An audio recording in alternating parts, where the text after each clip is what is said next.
So this series is completely going to be on Sales Cloud, and it will have several parts. Again, I'll be talking about each and every aspect of Sales Cloud, starting from the basics of Sales Cloud. What is Sales Cloud? Why is it used? I'll be talking about the data model side of it. I'll be talking about what are the out-of-the-box functionalities which are available in Salesforce for the Sales Cloud, piece of it, and for people who are working on Sales Cloud. So this entire series is going to be very useful for everyone. So if you are a salesperson who is using Salesforce as a user, it is going to be very important for you. If you are an administrator supporting your sales team with user access, permissions, reporting, etc., it's going to be very important for you. It will be useful for you. If you are a developer, then also it's going to be useful for you to understand what all out of the box features, functionalities are available, so that you do not end up building something right from the scratch in case it is already available. And also it's going to be very useful for people who are functional consultants, sales consultants, or functional business analysts. You're working on Salesforce related projects, right? So starting with the first thing, what is Sales Cloud? So Sales Cloud, ideally, for us to understand, if you look into the overall Salesforce ecosystem, it contains different layers or application layers, I can call it. And these application layers are specific to specific processes in a company. So for example, there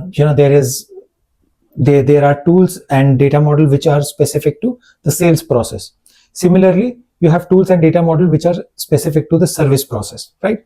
So the application layer which contains everything which is related to the sales process, which basically lets you manage your entire sales process, that is called Sales Cloud. Similarly, if you talk about all the components, all the features, functionalities, data model, everything related to the service process part of it is called Service Cloud, right? So that way Salesforce has got different clouds. So now they have multiple, you can call it those products, right? So Sales Cloud is kind of one of the products, and it is, I think, the first one that Salesforce brought in. And it's if I have to, put it in simpler words, I would basically say that you have to put it simply, I would put it that Sales Cloud is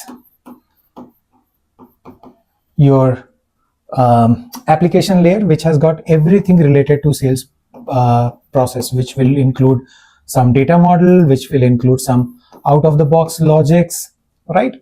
Some predefined features, functionalities, everything related to that. That is Sales Cloud. All right. Okay.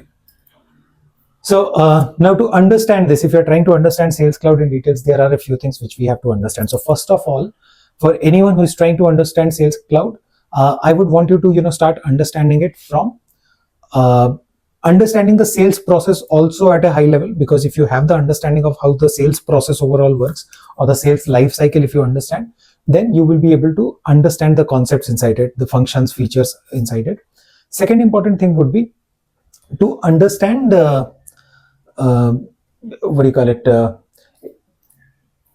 if you understand the life cycle, and if you understand the life cycle in context of the Sales Cloud, because if you understand the overall sales life cycle in general, and if you try and understand that in the context of Salesforce, then it is going to become very easy for you to learn or to build the skills around the entire Sales Cloud thing.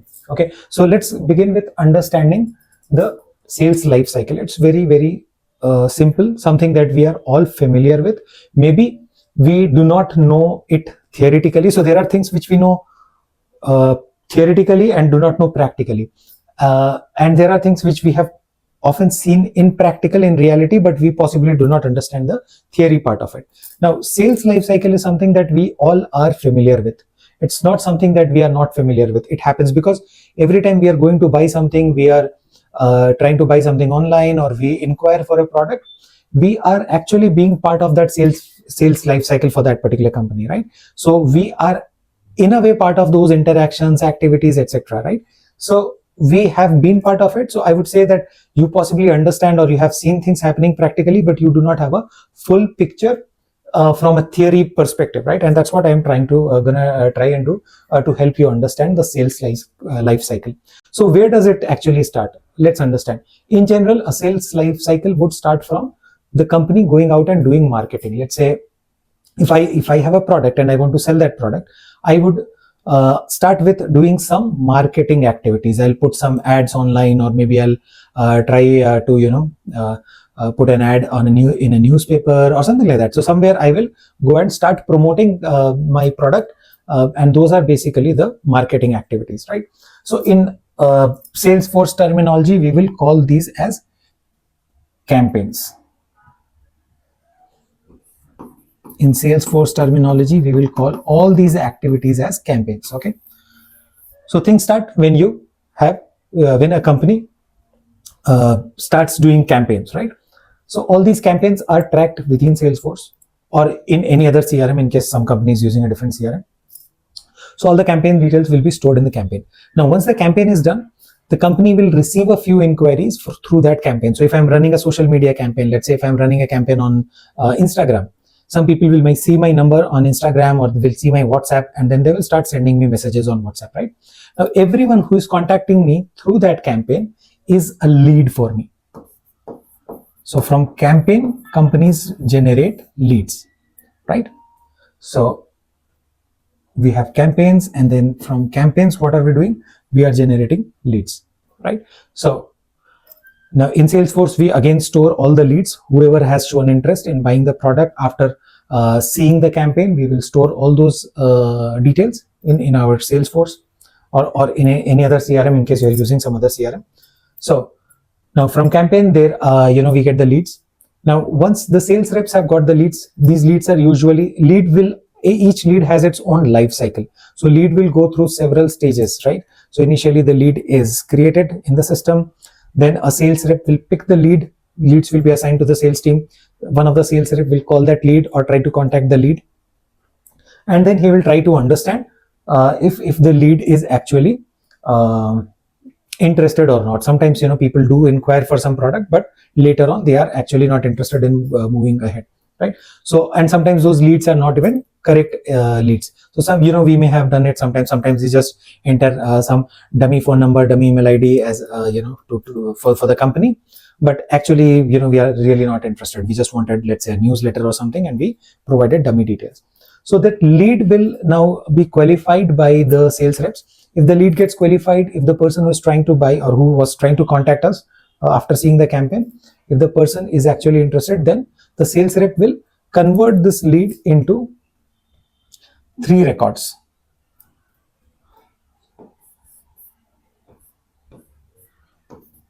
And what are these 3 records that we are going to have?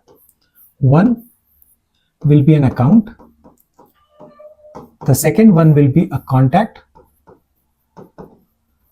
And the third one will be an opportunity. Okay. Now, the lead gets converted into 3 records. Why we are converting the lead into 3 records? Basically, the idea is if you are doing a B2B sales, so there is this concept. One is B2B, and then there is B2C.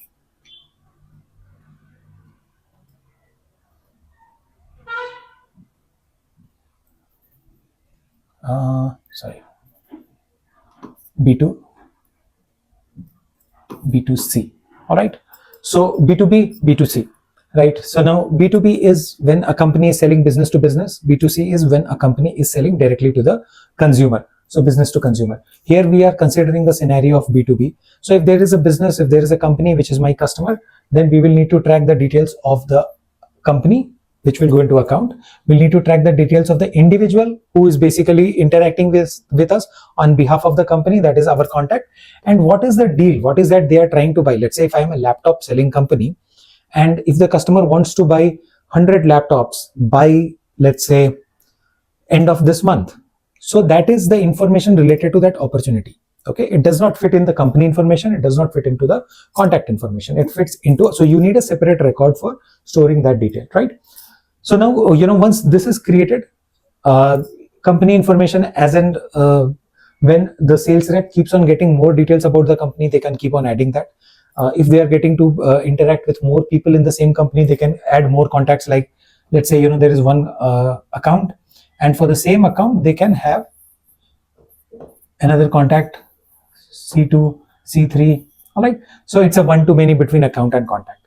Correct. So they keep on adding those contacts, and opportunity is where the information about that deal is stored. Now this is the main record, right? This is the record which is related to what are we actually going to sell, and it will also contain how much money or revenue we are expecting to generate from this particular client or from this particular deal, right? So now then opportunity will also have its own life cycle again. Now opportunity will have the actual sales life cycle. The opportunity starts, and then it will go through several stages. Every company will have its own set of stages. Let's say initially there will be qualification, then possibly proposal sent, then negotiations happening, etc.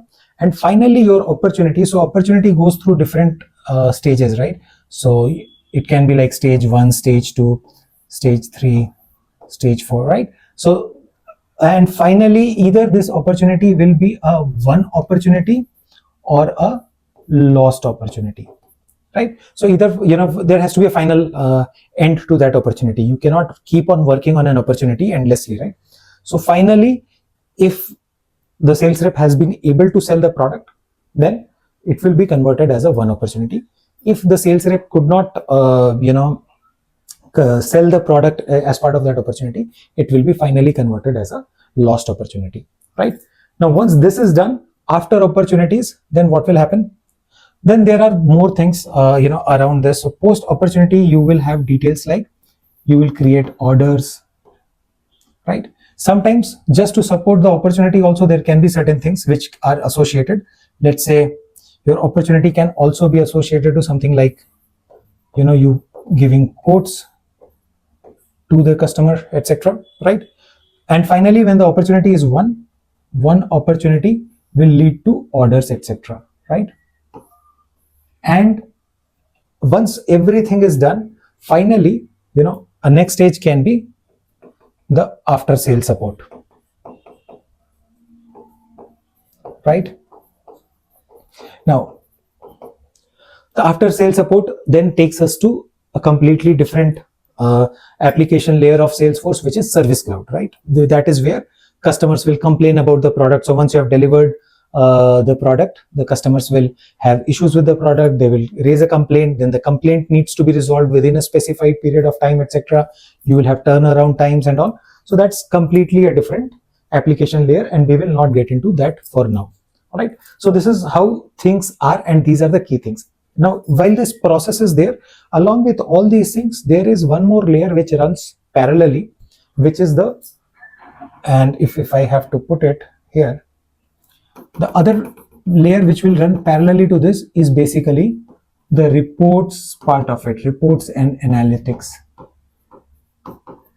Because every company wants to work based on data, based on numbers, right? So if I have to do a campaign, how much should I spend on the campaign? If I have done a similar campaign last year, how much did I retrieve from that campaign? So what kind of ROI I got in that campaign? All these are important questions. So there is another parallel layer, I would say, which helps you do reporting on all of these things, right? So that's the overall sales life cycle. Now, so now since we have understood the life cycle, at a high level, let's quickly understand what are going to be our key blocks for us to understand Sales Cloud very nicely. All right. So whenever we are learning something broad, it is always a very good habit or a practice to try to break down the big picture into some smaller pieces, and then try to pick one piece and try and understand that at once, right? So there are if I have to talk about what can those puzzle pieces be for the entire Sales Cloud, these are the key things that can be pretty useful. So first is the lead management, which contains everything about how a lead is captured, to how a lead is allocated to a resource, how a lead is converted, etc. Then the next section can be account and contact management, which will be account and contact related stuff. For example, how do you manage your accounts, contacts, how the account contacts are related, scenarios in B2B versus B2C, how parent and child accounts will be maintained, etc. The third section will be about opportunity management, which is the opportunity life cycle, which I discussed. Understanding what are the options available, what features are available, how opportunities can be worked upon by the sales reps, and what are the different options available within Salesforce out of the box features, functionalities around opportunity management. The next layer is, of course, sorry. The next layer is, of course, the reports and dashboards part of it, which deals with creating all sort of reports and dashboards. Next one is the Salesforce forecasting. Sales forecasting relates to everything associated with forecasting the revenue in advance. So every company, if my revenue related information is stored in Salesforce, I would time to time try and expect information from Salesforce in terms of what revenue am I expecting this fiscal quarter, what revenue am I expecting this fiscal year. Okay, so not just the revenue after the sales has happened, but companies do want to understand what is the expected revenue as well. So that's something which can be understood with the sales forecasting. And Salesforce, or Sales Cloud rather, has a very nice I would say very nice set of capabilities for forecasting the sales revenues, etc. And then there is the another block or another section which is about territory management. Now, territory management is primarily related to if there's a bigger sales team and if there are sales reps who are part of different territories, then how do we control the overall data, the distribution of the data, leads, etc. across territories, right? So usually it may not be that useful for very small sales teams, but when we are talking about enterprise level companies, global companies with global sales teams, etc., this territory management also is a very important block in the entire picture. And now we are going to talk about each one of these one by one in details.